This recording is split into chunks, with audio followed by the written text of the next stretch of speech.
ایک موسیٰ سیوانی ہیں، بزنس کرتے ہیں، وہ کہتے ہیں کہ اتحاد بین المسلمین کے ضمن میں ایک عام مسلم اور علماء کا کیا کردار ہونا چاہیے؟ اس کے لیے اصل میں بنیاد کو مضبوطی کے ساتھ تھامنا ہے۔ وَاعْتَصِمُوا بِحَبْلِ اللَّهِ جَمِيعًا وَلَا تَفَرَّقُوا، اللہ کی رسی کو مضبوطی سے مل جل کر تھام لو۔ اگر ہمارا اصل ایمفیسس قرآن پر ہو جائے گا تو ہمارے اختلافات جو ہیں وہ شیڈ بیک ہو جائیں گے، پیچھے چلے جائیں گے، ریسیڈ، وہ پیچھے ہٹ جائیں گے۔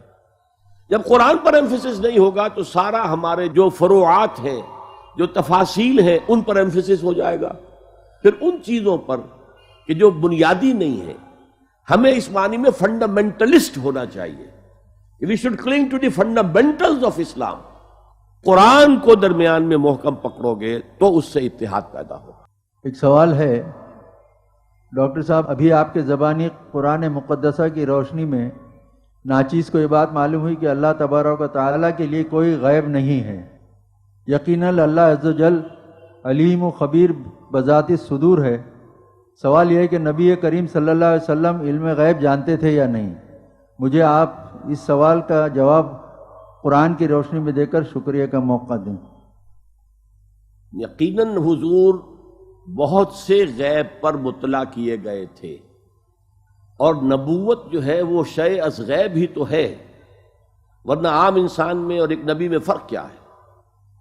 البتہ یہ کہنا کہ کل کا کل غیب آپ کے علم میں تھا، یہ زیادتی ہے۔ میں نے ایک دفعہ عرض کیا تھا آپ سے، جب میں کہہ رہا تھا کہ توحید اور شرک فی الصفات، ان میں فرق کیا ہے؟ صفت اللہ کی جو ہے وہ اس کی ذات کی طرح قدیم ہے، اس کی ذات کی طرح لامتناہی ہے، اس کی ذات کی طرح ذاتی ہے، کسی اور نے نہیں دی ہے اس کو۔ اور انسان کوئی بھی ہو، ان کا کوئی صفت ہو، مثلا علم، وہ اللہ کا عطا کردہ ہے، عطائی ہے، ذاتی نہیں ہے، اور وہ محدود ہے، لامحدود نہیں ہے، اور وہ حادث ہے، قدیم نہیں ہے۔ میں نے اپنے زمانہ طالب علمی میں اس مسئلے پر کچھ تحقیق کی تھی۔ بریلوی مکتب فکر کے ایک بڑے عالم ہمارے شہر منٹگومری میں تھے، وہاں میں نے ان سے جا کر بات کی۔ انہوں نے کہا ہم حضور کے بارے میں یہ 3 باتیں مانتے ہیں کہ حضور کا علم حادث تھا، قدیم نہیں تھا۔ حضور کا علم محدود تھا، غیر محدود نہیں تھا۔ حضور کا علم عطائی تھا، ذاتی نہیں تھا۔ میں نے کہا پھر میرا آپ سے کوئی جھگڑا نہیں، باقی رہ گیا کیا معلوم تھا کیا نہیں، یہ ہمارا نہیں ہے معاملہ کہ ہم یہ طے کر سکیں۔ ہم کہاں ناپیں گے اس علم کو کہ جو اللہ نے حضور کو دیا ہے؟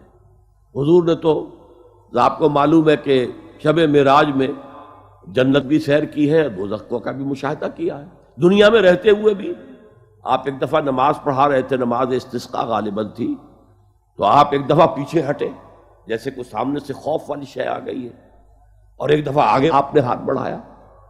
تو صحابہ نے پوچھا کہ حضور آیا یہ نماز کا حصہ ہے، اس طرح پیچھے کو ہٹنا اور آگے کو بڑھنا؟ فرمایا نہیں، میرے سامنے جنت لے آئی گئی اور میرا جی چاہا کہ میں کوئی پھل توڑ کر تمہارے لیے تمہیں دے دوں، تو میں نے ہاتھ بڑھایا اور دوزخ آ گئی، اس کی لپٹ سے مجھے، اس کی گرمی سے مجھے پیچھے ہٹنا پڑا۔ تو دنیا میں رہتے ہوئے انہیں جنت اور دوزخ کے نظارے کرائے جا رہے ہیں، اور یہ انبیاء کا معاملہ ہے۔ کذالک نری ابراہیم ملکوت السماوات والارض، ہم ابراہیم کو آسمان اور زمین کے ملکوت کی سیر کراتے رہے۔ تو یہ تو نبی ہوتا ہی تب ہے جب علم غیب میں سے کچھ حصہ اس کو ملتا ہے۔